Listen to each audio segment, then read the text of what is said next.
but what you asked me about was what role do I have on a deal? Exactly. I don't want to talk all day, so I'll try. But what I would say is that it all starts with assessing the value of the company. So we really need to get our head around value. If we haven't done that before we've been engaged on the mandate, we need to get going on that work at the outset of the mandate. And then otherwise what we're doing is we're preparing the company for marketing. So we're spending a lot of time understanding who the potential bidders are, and that could be strategic bidders, and that could also be financial players like private equity funds, sovereign wealth funds, et cetera, that have become increasingly a very significant factor in the market.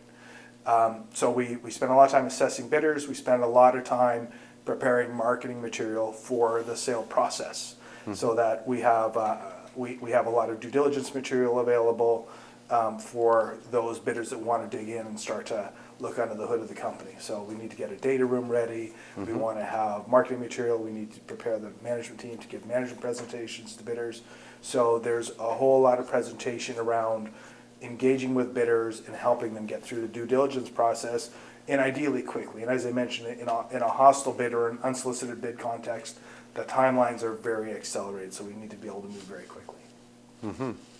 Well, actually, one of the things is you talked about structuring the deal, so maybe we could move on and talk about what are some of the different types of M&A transactions. So there are two sort of dimensions that we'll look at. I started talking about unsolicited versus friendly or hostile versus friendly. Right. I think generally in our business, we don't really talk about hostile deals. That's a bit more like a headline grabbing, inflammatory media type of term. We'll talk about an unsolicited bid versus a friendly deal. Right. And generally speaking, what I would say is that almost every time, by the time you see a hostile bid, where effectively the bidder has gone around the management team and the board and gone and taken their bid directly to the shareholders, which is effectively what an unsolicited bid is. Right. It's just a circumvention of the board. That usually doesn't happen until that company has made a number of frustrated approaches to deal with the board. And I'll tell you that every time we've given advice to somebody who wants to buy a public company, we'll always tell them to make sure that you do everything you can to exhaust the friendly alternative, the friendly option before you start to go unsolicited. Because when you go unsolicited, you get a lot of tactical disadvantages.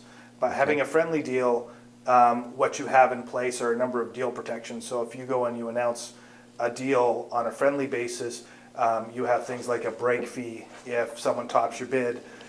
More importantly than that, you have typically a right to match a superior offer. Right. So if someone comes, we cut a deal at $80 and someone comes in at $95, I've got the option to match that bid at $95. I don't have to beat it. I only have to match it, and the board has to continue to support my offer. That's a very important tactical advantage, and usually have about a 3 to 5 day right to match that offer, that interloper offer. So those become very important tactical advantages. Having the endorsement of the board is helpful. Having a fairness opinion from a financial advisor in place, giving the board cover, all those things help a lot. And probably the most important thing of all is having access to due diligence. Right. When you work through the board and you work properly with management and have their cooperation, you can get a look under the hood and understand what you're buying.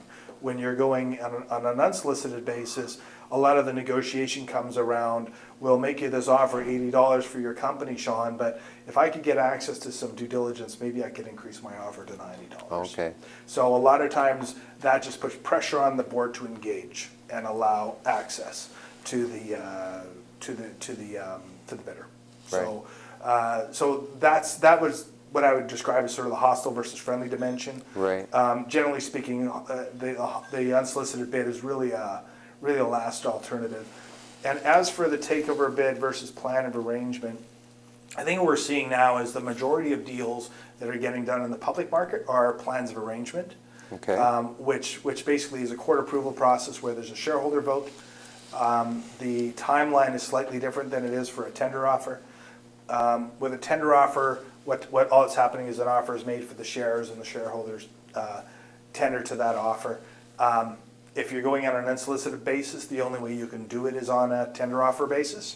You can't do an unsolicited plan of arrangement. Right. So, but the plan of arrangement gives a lot of flexibility to as well in terms of the way the transaction is structured. So we're seeing a lot more plans of arrangement, and it's not a legal course, so I'm not going to go much deeper. Yeah, no, that's fine. Just one thing you mentioned earlier in our discussion was white knights, and that's one kind of defensive strategy. And if you could maybe just comment on white knights, what you meant by that, and a couple, maybe another one of the more commonly used defensive tactics. Yeah, sure, okay. Well, first of all, the best defense from a hostile takeover bid is a high stock price. Right. So that's your number one defense. Have a super high stock price, hopefully higher than your intrinsic value, and you're probably not going to get a lot of hostile bidders coming knocking. Right. So that's the trump card for all takeover defenses. But otherwise, I wouldn't say a white knight is really a defensive tactic. I would call that a responsive tactic, because what happens is that once a company is in play, once you either have an unsolicited bid on the table, or they've announced the deal with anyone else, the company's effectively in play. Yeah. And once that happens, particularly in the unsolicited bid context, there hasn't yet been a market test for the value of the company. And it's the board's obligation, generally, to make sure that they are getting the highest possible value for the company. Right. And so, in the old days, we called them the Revlon duties, just based on a Revlon case back, I think, in the 60s or 70s, which basically said that once a company's in play, the board's exclusive obligation is to maximize the share price for the shareholders. Right. It's not about the long-term benefit of the company. It's not about all the other stakeholders. It becomes primarily about maximizing the share price.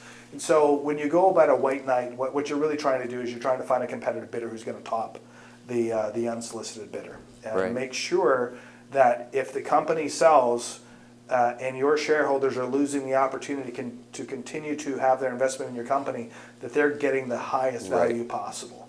And so what a board needs to do is be prepared. They need to make sure that they know who those potential white knights are, and they aren't spending 10 days trying to figure that out while they have a hostile bid on the table.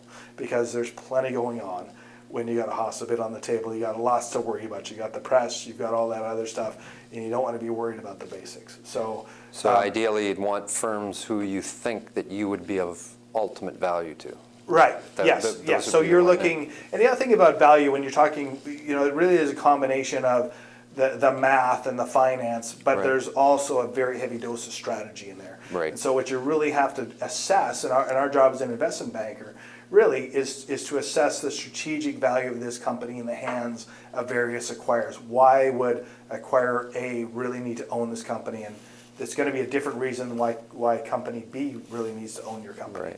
And we need to be really clear on what those various strategic rationales look like, and make sure that we're fully exploiting that and creating as much competitive tension as possible to make sure that those bidders who are coming in are really going to be paying as close to full value as possible.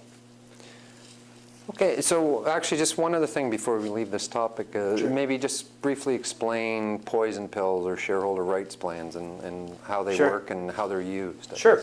Yeah. A shareholder rights plan is really mechanically all that it is it's a right that gets triggered if you have some sort of a prohibited event, which dilutes the unsolicited bidder so much that it renders their shares or their offer worthless. Right. So what the function of a takeover or a shareholder rights plan, or a poison pill as they're called, is really to buy time for the board. They do not stop the onset of the takeover. What they do is they create time for the board to deal with the takeover.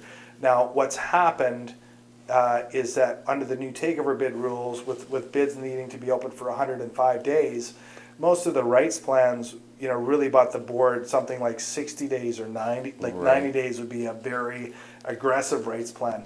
Now the statute says it has to be open for 105 days, so it's really rendered the poison pill in the Canadian context obsolete.